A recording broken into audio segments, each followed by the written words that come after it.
Hey Mark, thanks for your question the other day on Mentoring Men when you asked for examples or a description of what it looks like to create a loving and compassionate boundary. For the person watching this video who doesn't know Mark or Mark's question or isn't part of the Mentoring Men community, Mark asked this question in a broader context of marriage, specifically during the disillusionment stage of marriage when there's a lot of very difficult emotional challenging moments happening between husband and wife, when there's a lot of animosity and resentment and contempt and stonewalling, arguments, that period of time where you just can't seem to find common ground. There's a lot of really hard feelings, there's a lot of really hurt feelings, and this can be a really hard time for someone to understand how to implement any sort of boundary, let alone one that is compassionate and loving. So to talk about the answer about compassionate and loving boundaries, I want to start by talking about boundaries to begin with. Boundaries, I like to say, it works for me, are the edge of my true self. So my boundaries are all kind of the signposts that let me know, hey Sven, you're at the edge of authenticity here. Or I might say, I'm at the edge of my integrity. If I go one step further past that signpost, I have to violate something deep within myself, something I hold to be authentically true, right? For example, I am a compassionate man. And so a boundary for me will be, am I approaching a threshold where I can't go one step further without being kind of forced into a realm for myself where I have to stop being compassionate? I'm an honest man. I tell the truth, right? So when I come to the edge of a place where I can't continue and hold on to the truth, then I'm at my boundary. I'm at that place where I have to stop here. I can't keep going in the direction I was going and remain authentic and remain myself. So boundaries are the edge of self. So real quickly, if I want a loving and compassionate boundary, I need a loving and compassionate self, because the boundary is just the edge of me. It's the edge of my existence, my way of being on planet Earth. And when I approach the edge, I have a choice to make. Do I turn around and do I stay authentic? Do I stay myself? Or do I go past the edge of authenticity and leave truth, leave the fullest expression of myself and become inauthentic? That's to have a bad boundary or a poor boundary. Now, what would make somebody have a poor boundary? I'm going to tell you in one word: neediness. Here's how it goes. Let's say I have needs and wants and desires. I want to be warm. And I don't mean like relationally. I want to be warm. Like I don't want to be cold. Okay? So let's say for me to stay warm, I have to be heated. Now let's say I walk over to my neighbor's house and I say, hey, I need some of your firewood. It's the only way I can stay warm. And I go get firewood and I come back and I warm myself. And I feel great because I'm warm. Now I want to be warm tomorrow. And I say, hey, I need some of your firewood so I can stay warm. And I bring the firewood back and I stay warm. Now, let's just say that neighbor and I get into some sort of conflict. And I say, I'm drawing the line. That's it. You stay on your property. I'll stay on mine. Don't you dare come over here. Don't cross my boundary. All right. Well, here's what happens next if you're thinking ahead. Tomorrow, I'm cold.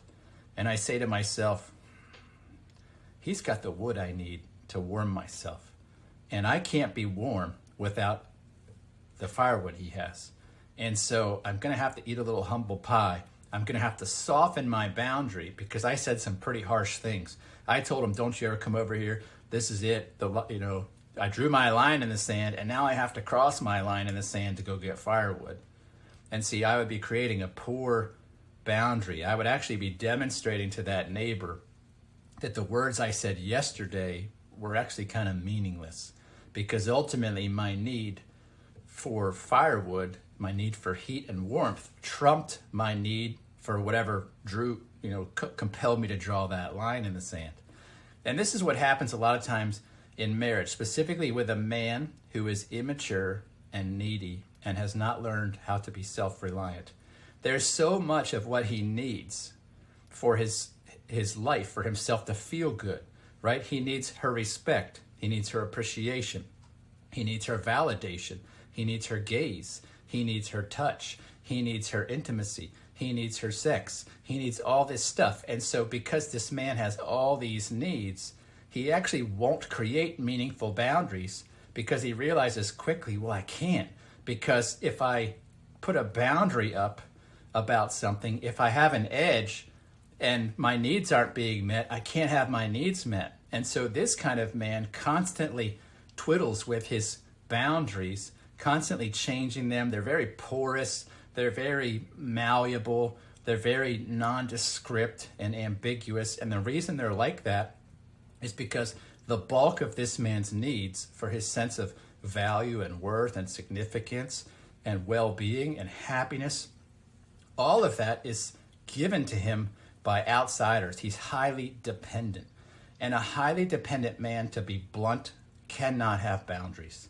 He's fooling himself. They're wishes. They're not boundaries, because every single one of them is essentially up for debate, is negotiable, because he has to be negotiable. He can't have integrity because he has to exchange his desire or appetite for things like truth and integrity for having his needs met. And so that man won't live with integrity, and because of that, he won't live with boundaries. Now, here's the real kicker.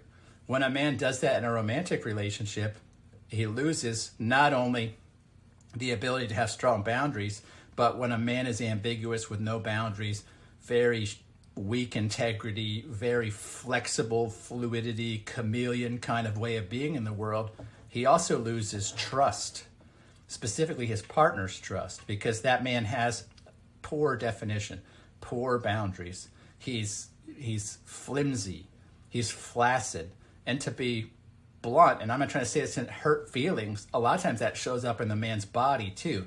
He also lacks tone, and his body is actually sort of mimicking the same lack of tone that his character does, because he's let a lot of that kind of go and be kind of, fluid and flexible, like everything in his life, because everything is negotiable in order to keep the dependency coming, right? And so that man won't have values for himself that are concrete and rock solid, because he'll say it on Tuesday, yes, this is my value, and when a need can't be met, he'll say, well, I know I said that the other day, but I really need this thing, and she has it, and she won't give it to me if I don't give this. And so integrity goes out the window, and boundaries go out the window. And if you can't be a person of integrity, if you can't be trustable, then you can't create loving and compassionate boundaries, or even love and compassion, because your whole way of being as a man in this context is transactional. It's giving to get, giving to get, giving to get, which means there is no cohesive sense of self that you can actually hang on to as this must remain pure and undefiled for me to feel that I'm true in myself. And so the very first step in the disillusionment stage for this man is to stop giving away all of these parts of ourselves to other people. We absolutely must learn to be self-reliant for things like value, worth, significance, confidence, assurance, sense of affirmation, validation, the sense of our masculinity. We have to take all that back from other people, but specifically from our spouse, because without that, we don't have a solid sense of self, and we can't begin to walk with integrity and honesty and authenticity and clarity and boundaries until then. And once we do that and we recapture that sense of self, and it looks like this, and it's firm, and we can see the edges, we know what's me, what's not me, as long as that thing is compassionate and loving, all we have to do is be ourselves. And when someone approaches us and says, if you loved me, you would go rob that bank, and we look inside of that self and we say, that doesn't meet my criteria of authentic and true. And so I'm going to lovingly and compassionately say, I realize that you don't feel loved. I realize that you feel need for resources. But no, I'm not robbing that bank for you. And I'm sorry that you don't feel loved. Here's a hug, here's an embrace, but I'm not robbing the bank. Right? That's an oversimplification, but that's an example of living in the truth of who I am and not letting somebody else establish that because I am needy. Now, if a wife comes to me and says, if you loved me, if you were a good man, if you were a real man, you'd rob that bank for me. And I look in here and I can't find self. I don't know if that self is a real man at all. In fact, I have a really deep sense of insecurity and fear that I might not be a good man and that I might not be loved. And he goes, what time do they close? Because he has to rob the bank now. In order to feed this ambiguity within himself, he needs love. He needs a sense of being a real man. And because he can't find it in this swirling mess of uncertainty, he says, well, she could give that to me. She could tell me I'm a real man. She could tell me I'm lovable.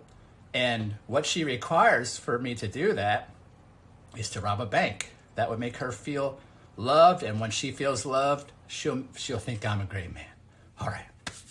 Right? And so you get your balaclava on and your leather gloves and you go rob the bank. And this is, again, an exaggeration, but this is exactly how most men learn to live in a long-term relationship. They exchange need for truth. And in the process, they're undermining their very self. They're becoming untrustable, inauthentic men. And in the end, they find a partner who says, I don't know who you are. I don't know who I am. I don't love you anymore. I love you, but I'm not in love with you. I think I need space. I need a divorce. I'm having an affair.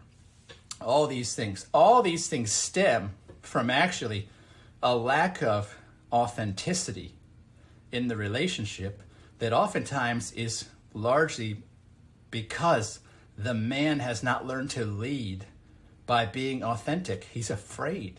He's insecure. He's afraid. He's uncertain. Man, if I told her what this looks like, she's going to run. She's going to say, I don't want that. That's gross. Ew. I reject that. And so this is the problem about not knowing who we are and having a source of who we are rooted in other people, is that we don't have effectively leadership over ourselves. We can't have boundaries. We can't have authenticity because it's just one big uncertain blob. And so that uncertain blob, you can't find love and compassion in there because you don't know where the edge is. You don't know what's you and what is fear and what's uncertainty. And so the real work in men's work is there's a step-by-step process we have to go through. We have to get clear about self. And we do that by taking ownership back of all the parts of ourselves that we've delegated to other human beings and said, here, please manage this for me. Please manage my sense of health, of wholeness. Please manage my sense of happiness. Here, manage my sense of sexual well-being and prowess, right? Because when you look at me that way, I feel good. And when you look at me that way, I feel horrible. All of that has to come back because other people can't hold that for us. They can't define that for us. We have to self-source that. We have to get that from our sense of self. And as we do, we get very clear boundaries. Oh, this is me. I kind of like that guy. He's pretty okay. He has value and worth and significance and meaning. And he doesn't get it from her. Okay, what's happening now? Now that I know me, what do I do with this? And the reason I'm not the reason I'm not robbing any bank is that's just totally out of the box here. It doesn't match me. And so I'm going to hang on to me. And you start living with clarity about self and boundaries. And they're good boundaries if this is good. If this is loving and compassionate, Mark, then your boundaries are loving and compassionate. And if you're having a hard time right now with creating loving and compassionate boundaries, I would suggest you're kind of like the guy who's going over into his neighbor's land and trying to draw a line in the sand saying, none shall pass, right? Like Gandalf in the Lord of the Rings movie, you're treating your wife like the Balrog. You can't come past here. Well, Yes, she can, and she will.